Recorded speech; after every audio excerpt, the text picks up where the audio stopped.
From the nosebleeds to the studio, I'm your host, LJ. Welcome back. Man, this has been a pretty eventful week.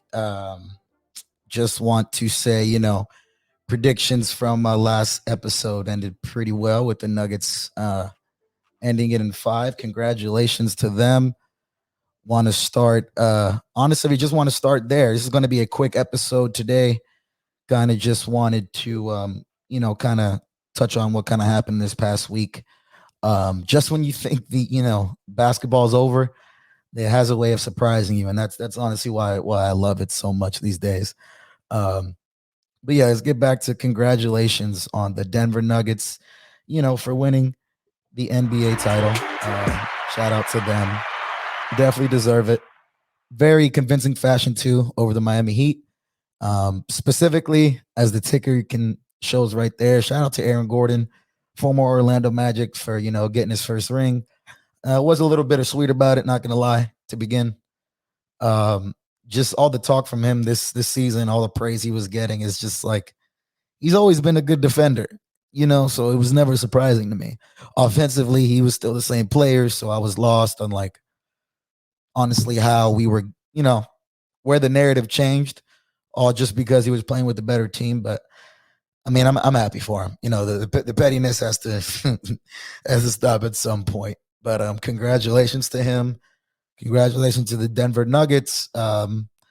Big question now. Will they be able to repeat? It's gonna be the tough question to answer. Shout out to Finals MVP Nikola Jokic. I think that was just a dominant performance, not only in the finals, throughout the entire playoffs. He did a masterful job of just kind of commanding the game. Um, there was only just a handful of games to where you know he didn't kind of, I guess, live up to his potential. But yet he was still putting up 30 points or 20 points, and so I'm not really going to be too worried about that. Um, they're primed to be a contender next year for sure. Jokic winning Finals MVP and Murray coming back healthy. I mean, that duo's damn near unstoppable. It's up for debate whether they're one of the best duos in the league. I mean, I think right now they have to have that claim. I know we have some competition um, in that space, but I'm gonna give it to them right now. Honestly, without getting too far into the other candidates. You got LeBron, AD, you got although it's a trio now, which we'll get into, Devin Booker, Kevin Durant. Um, Trying to, off the top of my head, give you a few different, Stephen Clay or Stephen Draymond, however you want to classify that pairing. We just have a lot of teams that have already, that have won multiple times already. Um, Kawhi and Paul George, I wanted to say them, but like they honestly haven't even been healthy to kind of prove it. But yeah, we can lump them in there as well. You know, Giannis and Chris Middleton or Drew Holiday, whichever you want to put as number two.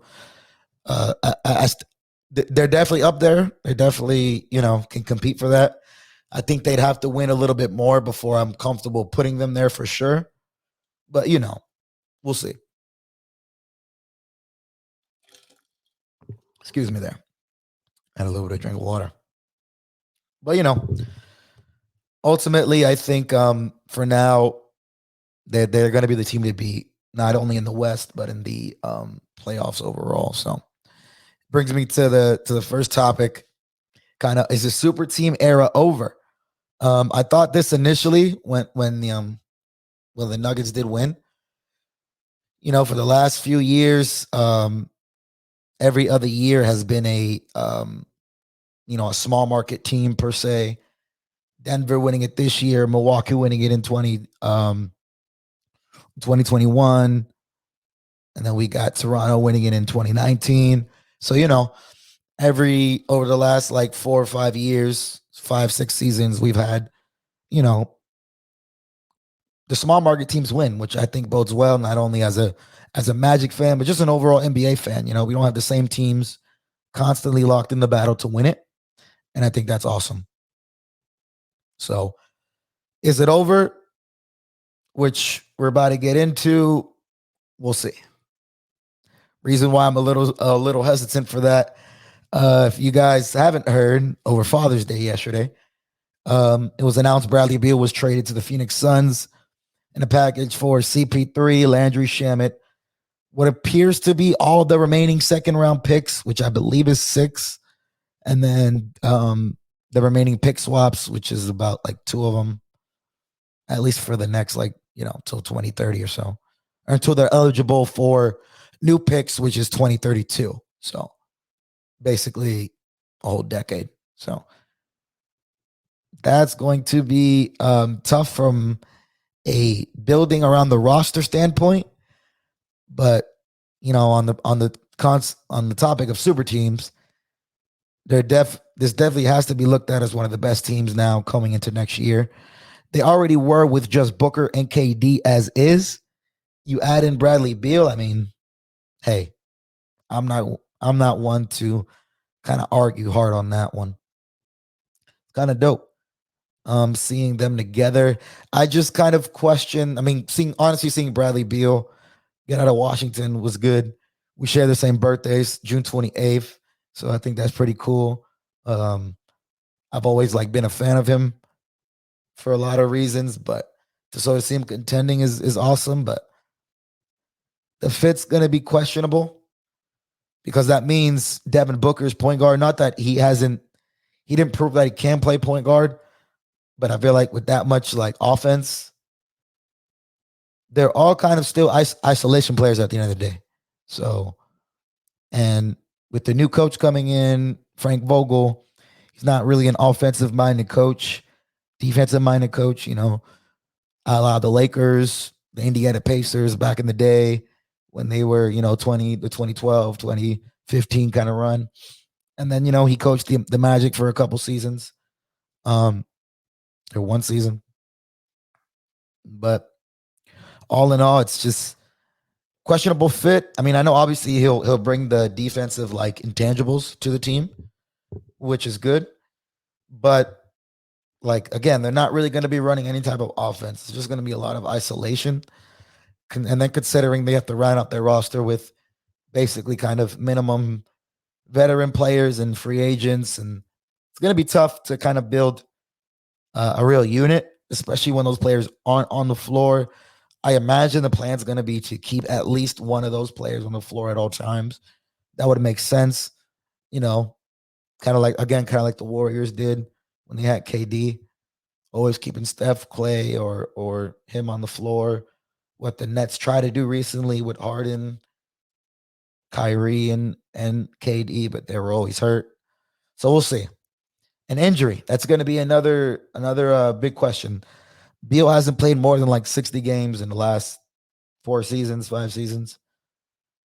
Beal, I mean, besides that, I mean, he's going to bring a lot offensively. And considering, again, I guess what you gave up for him, it is an upgrade. I'm not going to hate on them for that. I do think overall, if I had to grade him, I would probably grade him like a B plus if I had to. Just because ultimately the goal is to win a championship, and I does think it brings them closer. I have a problem with bringing them an A just because of the lack of team that they have. It's literally them 3. So I kind of find it hard for them to get it, but B plus. And obviously if they win, then it was worth it. So my grade wouldn't mean much, or anybody else's grade for that matter. But I think it's awesome that we're just seeing, or I'm seeing selfishly, I guess, Bradley get a chance to win, which also boosts Booker's chance to win, who's also been a player that I've liked, and see if KD can actually make this work for himself. He's still obviously getting help, so I don't think the criticism's ever going to stop, but it's not with Steph, so you gotta These two have never won anything before, so it would be KD kind of leading the Buck for sure. So it's going to be an interesting development to see as to just kind of how they build the rest of their roster. But honestly, it's gonna be pretty dope to see this season. I don't think this is gonna be the same as far as like other superstars requesting trades, which we'll get into in a second. Simply because of the new CBA. Again, it makes it impossibly hard to build your team. New CBA, new collective bargaining agreement, basically is going to any team that's in what's called the second apron of the luxury tax. So there's, there's the hard cap, there's the luxury tax, and then there's the second apron. The first apron, second apron. It's split up into two aprons. The Suns thinking basically has to be, hey, if we're already going to be in the second apron where we're already going to be restricted, there's no shame in just going all in because the restrictions aren't going to get any worse. Some of the restrictions, meaning the veteran minimum is locked at like $5 million. You can no longer trade like three players for one. In an example like this, you would have to trade player for player in order to get contracts. The Suns themselves don't have any more picks. That has nothing to do with the CBA, but that's going to kind of hinder their kind of bargaining power, which is what the kind of CBA is wanting to do to kind of prevent a situation like this happening, But man, ultimately, I think it's worth it in the goal of in the pursuit to win a championship. If that's what the goal is, which is the goal of every team for the most part. Who are we to get on that? So I'm kind of the mindset that I think it was worth it. So waiting to see now what happens with some other superstar trades to come soon. Zach LaVine was rumored to be in some trade talks with Chicago. I brought up a few different trade ideas for LaVine. Not anything too crazy, but I felt like it was worth at least bringing some ideas what could work. In that case, the first one that came to mind would be to the Knicks. They need more scoring. And Knicks fans, I know you love RJ. He's not it. And I know the easy solution is to trade Randall. But in this case, having Randall benefits because of just the position he plays. I think trading him makes them a lot smaller, considering they really have no big men besides Randall, Mitchell Robinson, and like Jericho Sims. Obi Toppin plays the four, but he's definitely more like a wing player. So in this scenario, I got the Knicks trading, or the Bulls trading LaVine to the Knicks for RJ Barrett, Evan Fournier, and his massive bloated contract. For those Magic fans, if you know, you know. Miles McBride and a protected first round pick. I think that's worth it for both sides. I'm just not quite sure what you're going to get back for LaVine. I don't see multiple first round picks being in the cards just based on the team you're probably going to have to trade him to. I just don't see that being a possibility. So Knicks picks are pretty valuable, which is why I would assume they would still try to get a protection on it nonetheless. And RJ is still considered a young asset. So putting that protection on the pick, I think, would make sense for both sides. So that would be an avenue I would definitely look to explore. Another one is actually a rumored team that Beal was rumored to go to, which was actually two of them. One being the Sacramento Kings. In this scenario, I'm going for Harrison Barnes, Keegan Murray, and either Terrence Davis and a protected future first round pick, or for Davion Mitchell and no first round pick. So think it kind of all depends on how Chicago views Kobe White. I think that's really the wild card on that one, to be honest with you. But it's kind of up in the air. Um, I think that would be a great trade for the Kings. Solid trade for the Kings or for the Bulls, excuse me. I don't think it's definitely the best, but they will get off of Harrison's contract pretty quickly. So nothing I would be too worried about. They will get that money back. And that's why I think it kind of depends on whether they value the first round pick or Davion Mitchell. I would assume the first round pick, but Davion Mitchell, just drafted in the first round, number 10 a few years ago, still could be viewed as a valuable asset. So we'll see how that one goes. And the last one, I got him traded to Miami for Tyler Hero, Victor Oladipo, and Nikola Jovic, and maybe a protected pick. I don't see the Miami trying to give it up, but I definitely see Chicago trying to pull that out.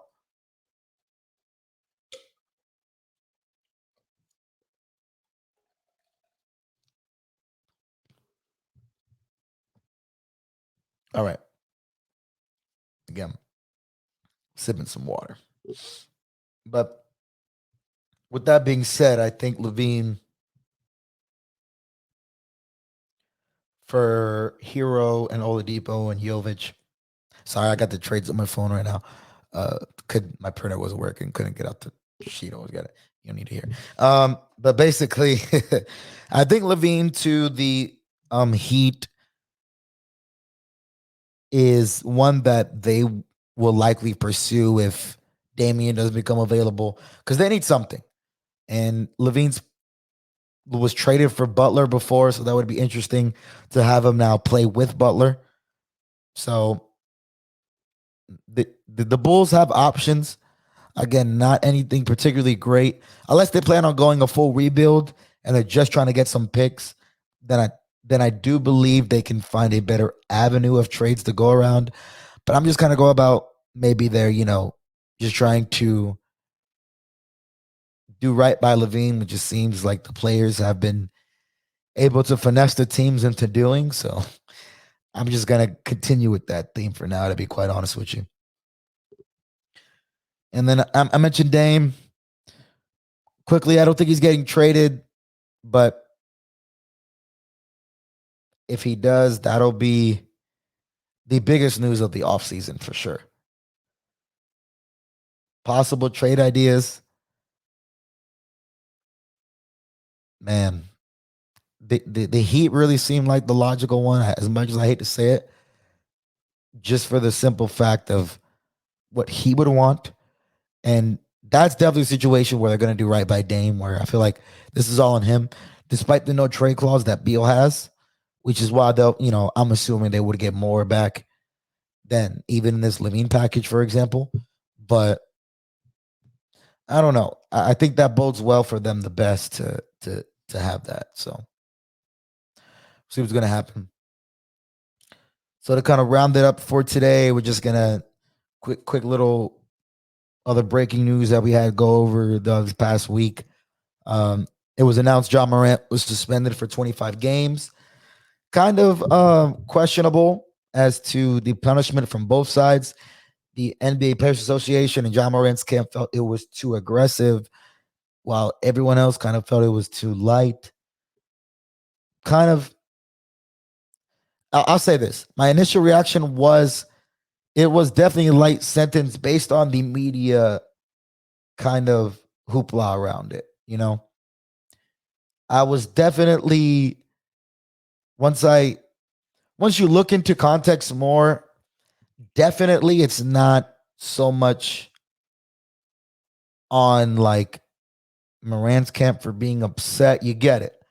Because when you look at the context of anything similar, this didn't happen in a team facility. While it may have happened on a team trip, we still don't know the full details.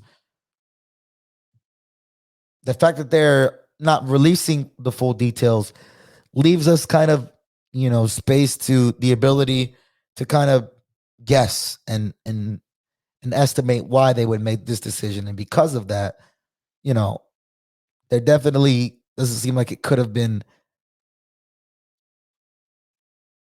too serious. It seems it was more of a potential social media kind of response to it. But he definitely does. I based on that, man, I was convinced he was gonna get like 50 games. We're gonna say that. So I was surprised when it was announced for 25, just based on how the NBA was talking about it themselves. So to me, it kind of made him look wrong. But I felt 25 games was fair.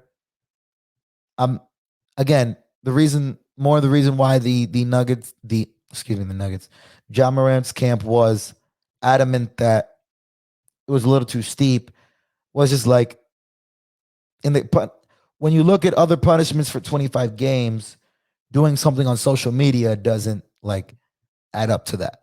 So, maybe that was the first offense of the 8 games. Again, them not releasing the full details as to why makes this kind of complicated to give a full opinion, an unbiased opinion, I would say. But I'm gonna go with 25 games was fair. It does hinder a quarter of the season, but the last suspension was 8 games. It wasn't 2-3 months later until he made the similar mistake. I don't know in any line of work where that you're not getting reprimanded for things like that. Now, in that aspect, you know, we're not, we may not, if you not in not all aspects of their suspension without pay. So I do get that, point of view. But again, this is someone who the responsibility is kind of a lot different than just the average person. So while we can compare it to a degree, it's not apples and oranges. Doesn't really go perfectly. So ultimately, I think 25 games is a fair suspension, gives him enough time in the offseason and during the regular season to kind of sit there and, damn, I could be playing to really make him, you know, learn from this mistake. And that's what it was. It was a mistake. I don't think he's young, and social media has taken over the lives of these kids. So I'm not going to blame him too much. I am going to question a lot of the people around him. I think that does have something to do with it, but there's multiple people culpable in this situation. So to just get mad at him would be wrong, honestly. And then the biggest news, not well for me, as a Magic fan, Magic unveiled their 35th anniversary logo. Now, I don't know how this is gonna go. I work for the team. Um, it's on their website. I'm gonna show their website real quick. So, not monetized as of yet, but eventually it gets to that point. You know, is a warning. But I'm gonna, kind of quickly kind of show the logo real quick on screen, flash it to you real quick. Just want you to kind of bask in this logo for me or with me real quick. So for those of you watching real quick, there is the logo. Nothing too crazy. So nothing to really kind of get mad about Magic. And again, you know where to find me. If you don't, I'm in the box office. I'm not hiding. But yeah, man. 35 years. It's amazing. I've been a Magic fan since I got into basketball, which was like '05. So it's been about 20 years for me as a Magic fan. Not 20 years, excuse me. 18, almost 20 years as a Magic fan, 18 years or so. But overall, they made their first finals in '95. They made, the year I was born, the month I was born, nonetheless. So it was probably always entrenched in me to be a fan. I moved up here in 2018, and it's been a blessing to work for the team. this past season. Being able to cover some games, as I mentioned last episode, has been a blessing. So this season, looking forward to more and to kind of just moving up and showing the love for the team that I've had with everyone else, along with just the NBA in general. Man, this is, as you can kind of tell by today, this is fun stuff, man. I don't know anybody that can't really enjoy this. So if you do, definitely take a listen. YouTube, Apple Podcasts, Spotify, anywhere you listen to your podcast. This summer, obviously, we're still going to be getting to NBA with Summer League and everything else, and the draft coming up on the next episode. So stay tuned for that. But we're going to also get into a lot of other topics. But this episode, I wanted to focus definitely on just kind of the NBA side of things. It's been a crazy off season, so already, and it hasn't even really begun. Free agency officially begins July 1st. So next week is when we're going to start seeing a whole bunch of more activity go down. So, give me a follow on social media. My personal at ILJ. That's how you'll say it. But I3LJAY. Kind of spell it out for you guys. And then from the nosebleed to the studio will be the page for the podcast. So again, give me a follow, check us out, give me a like, give us a like. Thank you guys for tuning in. We're going to be back soon with, again, some draft coverage. So stay tuned for that this week. I'm excited to see what the Magic do. And you guys have a great week. Again, thank you guys for tuning in. And this has been LJ.